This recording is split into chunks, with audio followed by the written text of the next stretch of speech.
A single video left Chinese people stunned. The Taipei city government allows ordinary people to freely come and go, and the basement is as lively as a farmer's market. This should be completely normal, yet mainland netizens were shocked, asking, "Is this what civilization looks like?" The comment section was full of praise, but then things took a turn. All the comments were wiped out overnight. On the World Cup stage, Messi kept scoring hat tricks, but on CCTV, they didn't even dare to mention his name, only referring to him as that player. All because an autographed photo from years ago crossed the Chinese Communist Party's political red line. Meanwhile, in a secret room in Cambodia, 2,100 iron cages were exposed, all holding Chinese college students in their 20s. They were selling organs, selling blood, even extracting breast milk. Each cage had a clear price tag, and the total amount involved reached as high as 1 billion yuan. Watch the world would weigh you. Hello everyone, I'm Chen Weiyu. Today, we're going to start with a very, very small market. This little market made Chinese people collectively lose their composure. Even the comment section was wiped clean overnight. Here's what happened. A netizen from mainland China was passing by the Taipei City Hall when it started to rain, so he went inside to take shelter and happened to shoot a short video. He discovered that tourists could freely enter and exit the Taipei City Hall building, and the basement wasn't some heavily restricted area. Instead, it felt more like a small marketplace. There were clothing vendors, shoe repair shops, hair salons, everything you could think of. Even the cafeteria for civil servants was open to the public, so regular folks could just go in and grab a meal. It was incredibly down to earth. In his mind, City Hall should be a heavily guarded place with 3 layers of security checks where outsiders can't even get close to the main entrance. But when he actually went in, he found that the government building was even more relaxed than his own apartment complex. The comment section instantly lit up. Let me read a few comments so you can get a feel for the vibe. Taiwan may be small, but its people are great. This is what a civilized, fair, and just place looks like. And they even added 4 big thumbs up emojis at the end. Shouldn't City Hall be heavily guarded with security everywhere? This sentence is technically a question, but if you think about it, it's actually rhetorical, the way of poking fun at how their previous understanding has been turned upside down. Someone else said, "We have to register just to enter the village committee office, but here you can just walk in. Is this what civilization looks like?" This is what civilization really is. There are no social classes. Everyone is equal. Just how backward is Taiwan really? The city hall doesn't have any security guards and regular people can just walk right in. It's like a big marketplace. In this sentence, they use the word backward, but actually it's a kind of sarcastic envy. Some people even went so far as to say, "I want to join Taiwan." Of course, the comment section wasn't all praise. After all, this is a platform inside the Great Firewall, so there always have to be some people to keep things in check emotionally. So comments like this started to appear. How can you just let anyone walk into the city government offices? What if confidential information gets leaked? What would we do then? And the emoji they used was that kind of sarcastic little face roll in its eyes. Obviously, that's just a sarcastic jab at the typical official mindset of always putting national security first, not a genuine concern about leaks. But the best one is this comment. Haha, what does the Beijing city government look like? And then there's this one. I didn't see the petition office, with 3 crying emojis. The subtext behind that comment, well, those who get it, get it. The petition offices on the mainland are places where ordinary people want to seek justice, but often can't even get through the door, and even if they do, they might not make it out. It's a world apart from the Taipei city government, where you can just walk in whenever you want and even grab a bite to eat.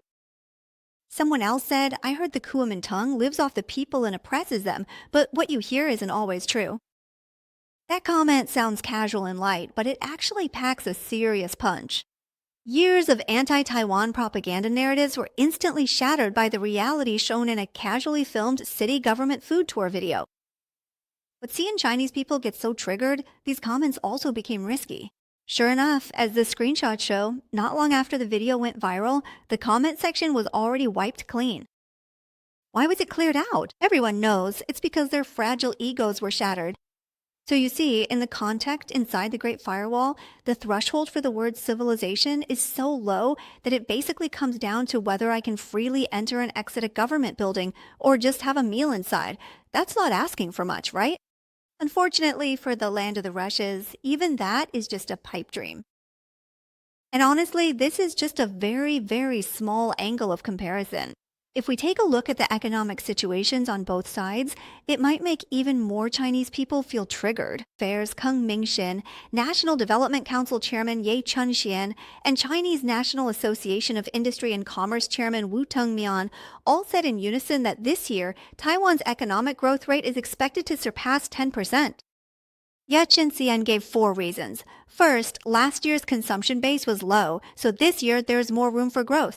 Second, exports have exceeded expectations, hitting new highs every month. Originally, it was thought that the tariff war would crush exports, but unexpectedly, the order shifting effect, combined with the AI boom, managed to hold things up. Third, the adoption of AI applications is progressing faster than previously estimated, moving from the cloud to end devices. PCs, smartphones, self-driving cars, and robots are all benefiting from this wave. Fourth, traditional industries are starting to recover from their slump, and with the U.S. not imposing Section 232 tariffs, Taiwan is getting better treatment than its competitors. Gong Mingshin added that last year, Taiwan's GDP growth already exceeded 8.76%, and this year, the Directorate General of Budget Accounting and Statistics estimates it could reach 9.64%. At this rate, there's a chance it could break through 10%. He also mentioned a very interesting figure. Last year, the machinery industry, which was hit hardest and drew the most attention due to U.S. tariffs, actually saw its exports grow by 18.5% in the first 5 months of this year, a result never seen before. Wu Dongleng put it even more bluntly. He said that Taiwan's GDP in the first quarter reached 14.55%, setting a 48-year record high, and the Taiwan stock market has risen to become the fifth largest capital market in the world. As long as the government and industry continue to work hand in hand, this year's economic growth rate is expected to exceed 10%, making Taiwan one of the world's top $20 trillion economies. It really does sound impressive, doesn't it? Of course, whether these numbers will actually be realized remains to be seen. After all, a prediction is just a prediction. It only counts when it happens. But let's make a small comparison. During the same period, what was happening on the mainland? Many businesses in various parts of Heilongjiang were investigated, triggering a wave of closures. There are reports of layoffs and unemployment in places like Shanxi and Beijing, with declining populations. Some people online are even saying that China is facing a Great Depression and there's no way out. There was an unemployed man, 36 years old this year, no family, no children. He looked at a lot of suitable jobs in a third-tier small city, but basically they all required applicants to be under 35. Not only do they look at age, but they also filter by gender. Women are also highly likely to face discrimination because of childbirth. He sent out a lot of resumes, but almost all of them disappeared without a trace. There was also someone who moved to Beijing to chase their dreams, working hard there for over 10 years. But in the end, it all amounted to nothing, like waking up from a long dream. After being unemployed for 2 years, they finally chose to leave Beijing. Someone else complained that after going to an interview, they were told to go home and wait for further notice, but then they never heard back again. When going to interviews, it's often with a bunch of people in their 20s, all born after 2000. He feels that at 30, he's already been passed over by society. On one side, you see economic growth starting at 10%, but on the other side, there's no way out. Young people are ready to rebel. This contrast, I think, is more convincing than any commentary. Friends in mainland China can also share with us in the comments section. Is it really impossible to find a job if you're over 35 now? Is it really that hard? Tell us what you've seen. As for the next topic, I have to say, it's the darkest humor of this World Cup. Argentina's dominating this World Cup, and that legendary number 10, Messi, at 38, has pulled off another hat trick. But if you turn on the Chinese broadcast, you'll notice something strange. Every time Messi scores or celebrates, the director immediately switches the camera to a wide shot or a long shot, never a close-up of his face. Some commentators in post-match reports even go so far as to not mention his name at all, instead calling him the Argentine captain, or even more bluntly, just that player.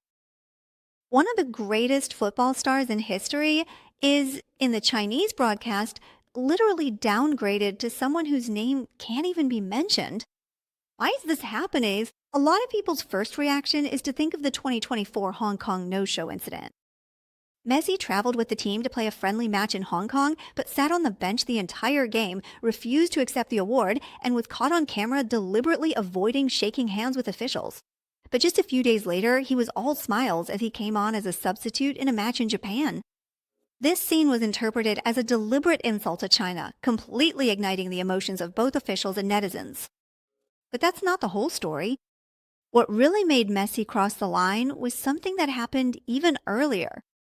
In 2017, Nobel Peace Prize laureate and Chinese dissident Liu Xiaobo was in prison with late-stage liver cancer, his life hanging by a thread. He was a fan of Messi, and before he died, with the help of Hong Kong pro-democracy activists, he wrote a letter to FC Barcelona, hoping to receive a signed photo from Messi. After Messi received the request, he really didn't care about the political risks and personally signed a photo and sent it to Hong Kong. Overseas, this act was seen as a testament to Messi's personal charm. But in the eyes of the Chinese Communist Party, this was equivalent to publicly expressing sympathy for the country's top political prisoner, crossing the most sensitive red line. So the way the authorities handled it became very uniquely Chinese. On one hand, because of the huge commercial endorsement interests, like with Mengnu, Chishui Liquor, and others, deals worth billions, they blocked the news domestically and pretended not to notice anything externally. On the other hand, they waited for new and old grievances to pile up to a breaking point. By 2024, when the incident in Hong Kong played out, they finally decided to cool things down completely. This World Cup then became the stage for the most contradictory scene. At first, major media outlets like CCTV, Chasing Traffic, even published high-profile articles praising Messi as a legend. But just a few days later, an urgent internal notice came down, ordering a massive deletion of reports and photos, removing his ads, and restricting close-up shots of him during live broadcasts. And what's even more absurd came after that. When the controversy broke out in 2024, CCTV's flagship program Football World urgently replaced the opening scene of Messi lifting the trophy with one of German legend Philipp Lahm. But after making the switch, they realized that Lahm had previously published articles openly criticizing China's human rights record and called on athletes to take a stand against authoritarian governments. So just a few days later, Lahm's footage also vanished without a trace. So this whole maneuver really could be called a self-destructive boomerang in the world of censorship. Trying to avoid one sensitive figure, they ended up running into someone even more sensitive, and in the end, both had to be deleted. Chinese soccer fans themselves are wryly joking on Weibo. If Argentina ends up winning the championship and Messi lifts the World Cup trophy, will CCTV have to keep the camera zoomed out the whole time, or just blur his face entirely? A simple soccer match has been forcibly turned into an absurd comedy by political censorship. Seriously, what kind of emptiness must a regime feel if it doesn't even dare to mention the names of sports stars? But this regime, for so many years, has brainwashed and tamed its people with lies and violence. A lot of Chinese people honestly don't even know who's responsible for their suffering anymore. Today, I saw a video where an elderly scavenger received 200 yuan from a kind person. He kept saying, thank you, to the party. The reactions from netizens in the comments section are actually even more thought-provoking than the video itself. He even thanked the very people who caused his suffering, when just thanking the kind person would have been enough. Maybe he's been burned too many times before, so saying that is like a way to protect himself, like a dog wagging its tail to survive. Honestly, I think these few comments have already hit the nail on the head about the true nature of this situation. An elderly person who makes a living by scavenging should have been cared for by the social security system, but instead he's lived to this age and ended up relying on the charity of strangers for just 200 yuan. And his first instinct isn't to question why his life is so hard, but to reflexively thank the very system that put him in this situation. This isn't an isolated case. This is an instinct that's been drilled into people over and over again. Years of information censorship and brainwashing education have caused many people to lose the ability to think for themselves. He either doesn't know or doesn't dare to think about what exactly has led him to a point where he has to rely on handouts from strangers just to survive. Thanking the party has become the only emotion that's allowed, encouraged, and even internalized as an instinct. Of course, maybe this old man actually understands deep down, but just doesn't dare to say it out loud. Having lived through all the political campaigns, many elderly people in China are actually well aware of how evil this regime is. When they see a camera filming, they feel that this is the only way they can respond. Because this habitual self censorship has already become ingrained in the survival instincts of Chinese people. If a country trains its people to reflexively thank their oppressors, then that country is seriously ill. Now, the topic I'm about to talk about next might really shock you. This last topic has been a huge scandal both inside and outside the Great Firewall these past few days. The content is pretty heavy, but I really think it needs to be discussed. Lu Ren, a key member of the Chenji criminal group and the boss of a telecom fraud park, was recently extradited from Cambodia back to China. An insider released a video showing that a secret room was found in Li Ren's office, packed with over 2,100 iron cages. All of them held Chinese college students who were being kept there to sell their organs, sell their blood, and even to extract breast milk. Each cage had a clearly marked price tag. The insider said that when the police caught Lu Ren, they found a key in his office, which opened a triple-locked door leading to a soundproofed secret room. As soon as the door was opened, the room was filled with iron cages. After counting, there were over 2,100 cages in total, all holding Chinese people, mostly college students, just over 20 years old, with the oldest being only 27. Each cage even had a label attached listing the person's name, gender, place of origin, blood type, and school. Below the label, there was also a price tag, 200,000, 400,000, 500,000, or even 700,000 yuan. Someone asked Lu Ren, "What do you gain by locking up so many Chinese people?" He said he could sell them for money. When asked how many people he had sold over the years, he said, "I've lost count." What was even more chilling was that investigators later discovered another secret room, a wall of cash totaling over 300 million yuan, while the personal assets registered under his name were only 150,000. I don't need to say more about where all the money was hidden. Further investigation revealed that children with rare blood types were used to sell blood, while those without special blood types had their organs sold. Liu Ren even kept his own private army in this large compound, and he tricked many of his relatives and fellow villagers into coming there. The investigation also uncovered a human milk factory. The human milk factory was huge, and it was filled entirely with women, all of them very young. He injected the women with veterinary female hormones to make them develop quickly, and once they matured, he would milk them. The milk that was extracted wasn't sold or given to anyone to drink. Instead, every single bottle was placed right in front of him. When asked why he did this, he had only one answer. He said it made him feel thrilled. Liu Ren is from Ningbi, Anhui. In the early 2000s, he went to Cambodia to make a living. In the early days, he was in the daily goods trade, but later he gradually moved into the restaurant, construction, and real estate industries, establishing a presence in both Sihanoukville and Phnom Penh. In 2016, Lu Zi directed Lu Ren and others to establish Jinbei Group in Cambodia, operating multiple online gambling platforms. From online gambling to online fraud, Lu Ren personally managed every step for Jinbei Group. He was the key executor in the entire criminal chain. Chen Ji coordinated everything from behind the scenes, and together the two of them dragged countless Chinese families into the abyss.